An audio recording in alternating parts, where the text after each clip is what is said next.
Ya, ini buku 27 ilmu catur sudah selesai dicetak tanggal 27 Februari. Ya. Bagi yang belum punya, silahkan merapat sebelum kehabisan.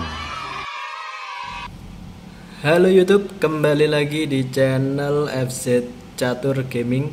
Dan kali ini kita sudah sampai di bab yang kelima, di mana kita akan belajar untuk menaruh buah-buah kita di tempat yang strategis. Nah, bagaimana atau di mana letak-letak petak yang strategis itu berada? Oke, langsung saja kita langsung ke pembahasannya. Dan sebelum kita masuk ke materinya, jangan lupa like, komen, dan subscribe channel FZ Catur agar ilmu pembukaan catur kalian semakin maju dan berkembang. Oke, langsung saja ke papan analisa di lichess.com.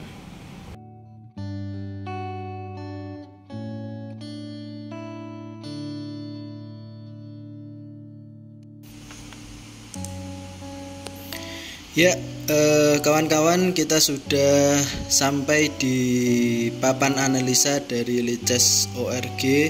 Dan kemarin kita sudah belajar tentang pembukaan, maka dari itu kita tinggal melanjutkan untuk menaruh buah-buah petak kita yang strategis. Nah, di sini bisa kalian lihat. Nah, di sini adalah macam-macam pembukaan. Nah, misalnya kita akan pakai pembukaan yang paling populer saja ya, kawan, yaitu E4. Nah, di sini kita langsung saja untuk memilih berbagai variasi. Misalnya untuk kalian yang suka bermain French defense ya, ini saya pilihkan dulu coba. Nah, berarti kalau kalian ingin sebagai putih memainkan pembukaan terbuka, berarti kalian memilih untuk pembukaan dengan E4. Nah, ketika kalian menginginkan untuk permainan yang semi tidak suka terbuka, nah misalnya kalian bisa memilih pembukaan dari E6 di sini ya. Nah, ini untuk kalian. Jadi kalian untuk pembukaan bisa kalian sesuaikan dengan karakter kalian. Misalnya kalian suka terbuka berarti E4, dan kalian misalnya tidak suka berarti bisa memilih ke semi terbuka, yaitu French defense ataupun yang lainnya di sini. Nah, untuk menaruh buah-buah yang strategis, nah berarti kalian misalnya, nah ini ada ya. Nah, misalnya ada kuda ke F ini, misalnya untuk menaruh buah kuda. Nah, ini kita sesuaikan untuk pembukaan Prancis. Berarti kalian harus meletakkan buah kalian. Nah, ini di sini kuda letaknya di F3 di sini. Nah, ini sangat bervariasi sekali. Nah, untuk penempatan kudanya bisa di sini. Nah, kita bisa lanjutkan misalnya untuk kalian memilih dengan pembukaan kuda seperti ini, Nimsu. Nah, ini berarti kudanya kalian letakkan di sini. Nah, kita langsung ke penjelajahan pembukaan di sini ya, kawan. Nah, kita langsung masuk ke papan analisa di sini. Nah, jadi untuk teman-teman, nah, jadi untuk letak buah yang strategis itu di mana? Yaitu kita bisa menggunakan untuk papan analisa ini untuk kita mencari langkah terbaik. Nah, ini kalian bisa nyalakan untuk langkah terbaiknya. Nah, misalnya setelah kita melakukan pembukaan di sini ya, kawan. Nah, ini berarti kuda. Berarti kuda yang kalau kalian memilih pembukaan ini berarti kuda strategisnya berarti dia berada di sini.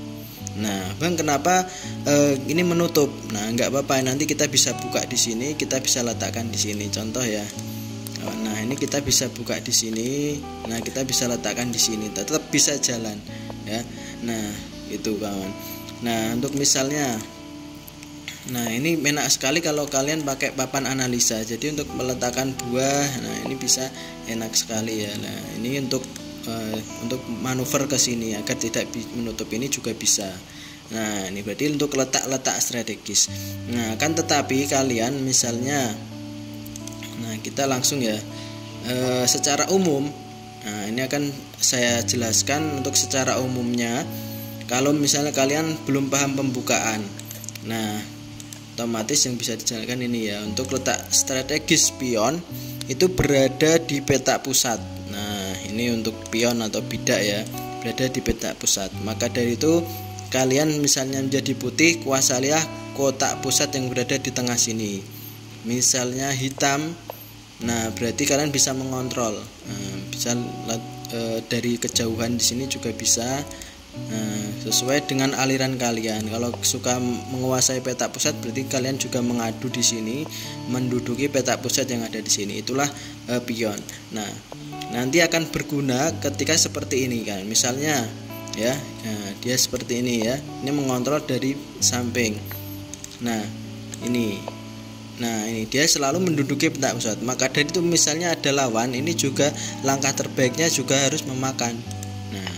Ini langkah terbaiknya, harus memakan yang ada di petak pusat. Kenapa? Karena dia menganggap petak pusat ini adalah petak-petak yang bagus untuk pion-pion yang ada milik kita di sini. Jadi kita sebaiknya untuk meletakkan pion-pion menuju di petak pusat yang di sini. Kalau bisa kita duduki. Nah, supaya kita bisa mengontrol pesan. Nah, itu untuk pion. Nah, yang kedua, letak strategis dari kuda. Nah, itu harus di tengah permainan. Kenapa di tengah? Karena kuda ini ya nanti dia bisa bermanuver misalnya ya. Nah, kalau di tengah dia enak, bisa manuver ke sini. Nah, ini ada titik-titiknya ini. Nah, ini untuk manuver kuda. Kalau dia di tengah, dia enak. Nah, dia bisa bergerak kemanapun yang ada titik-titik ini. Banyak. Nah, tetapi kalau misalnya dia ini, misalnya kita langkahkan ke sini. Nah, misalnya ini ke sini. Nah, dia melangkahnya cuma tinggal 3 ini. Nah, ini karena ada pion ya, cuma bisa ke sini, ke sini, ke sini. Nah, enak mana coba kawan? Nah, tentunya kuda ini akan lebih enak kalau dia melangkah ke sini. Nah, ini sudah disarankan oleh Lichess. Nah, karena ini memang sudah ilmunya. Nah, ini untuk kuda. Lalu bagaimana dengan gajah? Nah, gajah ini letak posisinya itu di sepanjang garisnya. Tergantung kita. Misalnya kita ingin menyerang di sayap raja, maka dari itu kita harus meletakkan di ujung kiri. Jadi di kebalikannya ya. Nah, misalnya di sini. Nah, ini juga enak ini aja. Kita bisa cari, bisa di sini juga. Nah, ini juga enak sekali ini ya gajah. Jadi letaknya di sepanjang garis ini. Nah, maka dari itu banyak sekali pembukaan seperti pembukaan Italia, pembukaan Ruy Lopez Spanyol. Nah, itu juga mereka juga meletakkan gajah di diagonal yang mengarah ke raja. Ini mengarah ke raja. Nah, misalnya ini juga mengarah ke raja. Nah, ada juga yang suka dengan di fianchetto ya. Dia menyimpan gajahnya untuk diletakkan di ujung. Nah, ini seperti ini. Nah, ini namanya fianchetto. Nah, fianchetto di sayap menteri bisa, di sayap raja juga bisa. Nah, misalnya ya ini. Nah, ini ke sini. Nah, ini juga namanya juga fianchetto ya. Nah, ini fianchetto. Ini fianchetto gajah gelap, ini fianchetto gajah terang. Nah, ini letak strategis dari gajah. Nah, itu kawan. Jadi untuk gajah ini paling enak sekali kalau dia diletakkan di diagonal. Nah, ini diagonal namanya, garis miring ini diagonal. Nah, dia paling suka di sini, paling suka juga menyerang, mengepin kuda yang seperti tadi ya. Mengepin kuda juga bisa diletakkan di diagonal untuk kita menciptakan serangan silang gini ya. Anak panah seperti itu. Nah, terus berikutnya yaitu misalnya masih dalam pertahanan Ruy Lopez. Nah, ini juga sekarang benteng. Nah, benteng paling suka dia diletakkan sejajar. Nah, misalnya ini sejajar. Dia paling suka diletakkan sejajar. Kalau kita pakai papan analisa ini lebih enak sekali ya kawan. Nah, ini paling enak enak sekali.